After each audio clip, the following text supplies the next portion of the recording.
Dr. Shima, Felix, ambassadors, excellencies, friends, ladies and gentlemen. It is an honor for me to speak to you today. First of all, I would convey the greetings of Ambassador Ina Lepel, who was invited to speak here, but today she simply could not make it, so please accept her regards. And also I would like to start by congratulating Pakistan and the most professional Pakistan diplomacy on the Islamabad talks. This was a huge achievement, very much impressive, shows what a medium power, if it is a medium power, such as Pakistan can achieve, even if there had not been the breakthrough we all had hoped for. This is something that was not in Pakistan's hands, but how it had been managed, how the ceasefire had been mediated, really already shows one of the responses to the question of this conference about the global disorder. A country such as Pakistan, with very efficient diplomacy, can play such an important role as we all as a world witnessed during these Islamabad talks. From my side, I would like to use this opportunity to focus on two areas. One is the German perspective on the more and more disorderly world. And the second one would be how much it concerns German-Pakistani relations. From the point of Germany, let me first of all say, we still continue to stick to the rules-based international order. International law is something that we would respect, and our policies are designed to support it and to work together with those who are respecting international law. It applies to politics, to security, also to the economy. We believe in a rules-based international economy, trade relations, and we invite all partners and friends to continue working together in this direction. It has served the globe quite well over decades. Not perfect, never perfect. There had always been discussions how to improve it, and always changes had been made. But overall, it served the world quite well, and it will continue to serve the world, because even if there are challenges now, even if there's disorder, the rules-based international order, the international law is not dead. The global trade order is not dead. It continues. It is quite vivid, and we will also witness better times for rules-based order again. And Germany is dedicated to work in this direction.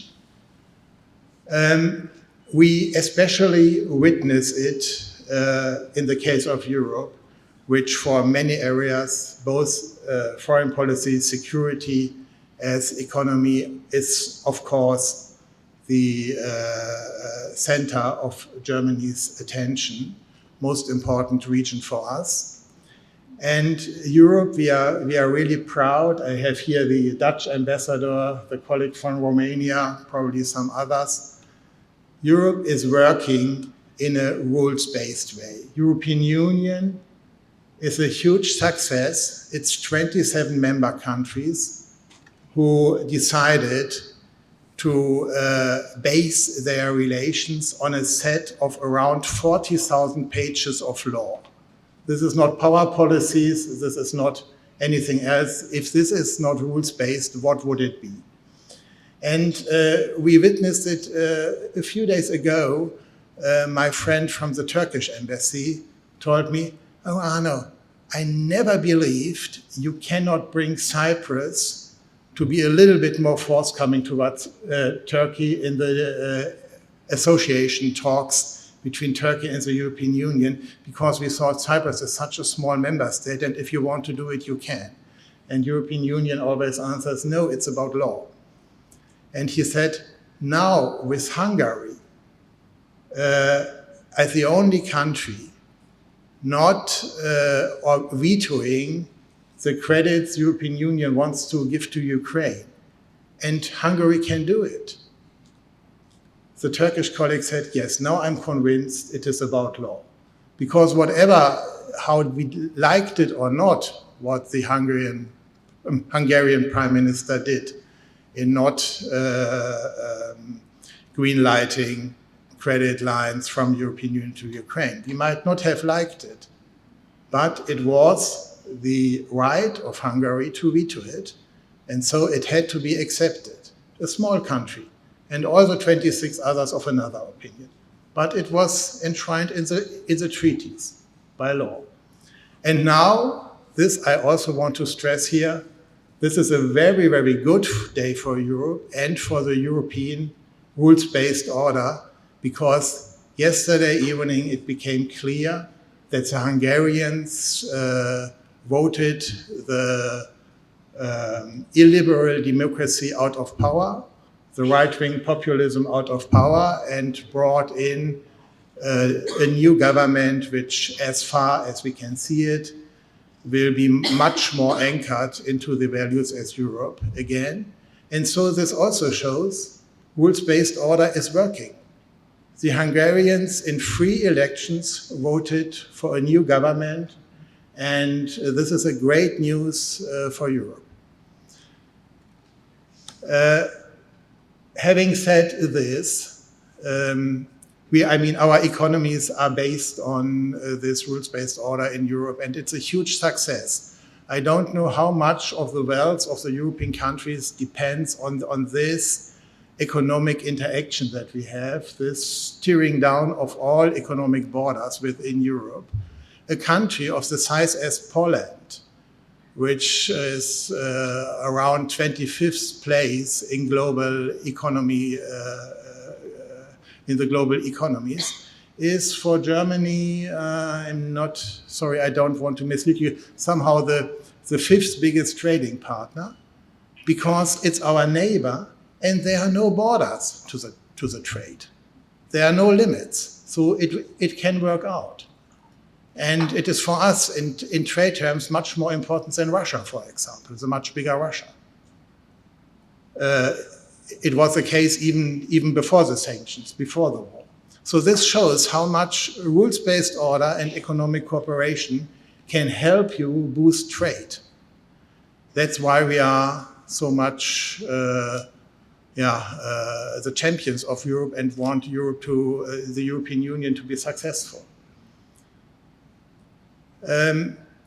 However, one of the reasons why we are here, why this conference is called Modern Disorder, is that international order in Europe, rules-based order, has put under severe strain a huge challenge. I'm speaking about, you all know, the blatant Russian aggression against Ukraine. This is a clear breach of international law.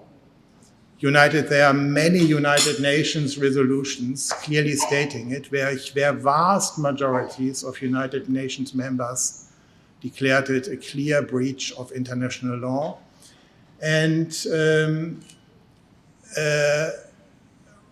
the aggression continues over 4 years now. And how much it is only the Russian aggression, just one sentence about that. If Russia decided to stop the war today, it would just stop at the front lines and and peace talks could take place. If Ukraine decided to stop the war in the moment, this would be the end of independent Ukrainian existence as a state.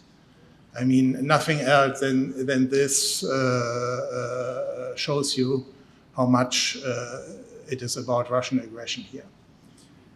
And in Europe, we not only support the Ukrainian rights and liberties, we are also, when it's about your own national security and security policies, you unfortunately always have to think about what is the worst case. And after this Russian breach of international law, we unfortunately have to factor in the possibility that what they are doing in Ukraine is not the end, but only the beginning. And that they might be prepared to break the international law, not only in Ukraine, but also otherwise in future. So, and this, of course, also in Berlin is regarded as a threat. So what is most important is to show to our Russian partners, and I would like to call them partners as it had been in the past, and I hope it will be the case in future again, that breaking the international law is definitely not the way to go, because then everybody else suspects you of continuing. And what we now in Germany need to do is we need to suspect the Russians that they might continue, and this makes it so difficult. So when countries adhere to the international order, to the international law, this suspicion is not necessary. Also with the Islamabad talks, Iran stated that one of their problems with the talks now is they don't have trust in the United States, because there had been war before it ended, and now it had restarted. And so they, from their point of view, they said, we don't know, is this the end of it or not if we conclude. So there's, when you are out of the international order as we had known it before, then trust is eroding, which makes everything else much more difficult. So really think about it twice before you do it. And so Germany, as I said, we support international law, international order, but of course we also have to find answers to the challenges that there are. And Germany now is strengthening again the federal defense. And with the economic size of Germany and the agreements within NATO, this might mean, if predictions would become true, that at the year 2029, 2030, Germany will have the third biggest defense budget in the world. This is incredible for Germany after World War II, and it is really kind of a miracle that our neighbors in Europe are accepting these predictions of again a strong German defense. It shows how much European countries have a joint threat perception and agree on the necessity to be able to deter any threats, not to one of the European nations, but to the European Union as such. So any threats against any European Union member state. And there, of course, Germany, as the biggest economy in the European Union, has to contribute at the fair share, which results in this defense investment. So the world is changing, also in Europe. What does it mean? I mean, this investment in defense also is linked to NATO. Our American allies and partners made it clear that they expect Europeans to do more of the burden sharing. And this is fair. It's okay. We do it. And it, of course, also means, and this is also what the Americans had been asking us to do, it also means that there will be stronger German and probably also European, I can't speak for the other Europeans, but I'm expecting it, but definitely a stronger German voice in the world in future again, because this is also part of the burden sharing. And what does this mean for German-Pakistani relations? Relations generally are very cordial, warm, and friendly. We are working together in many areas without any problems. There are really no conflicts in German-Pakistan relations, which is, of course, very, very positive, and we don't see any problems coming up in future. But I would say we should speak about opportunities.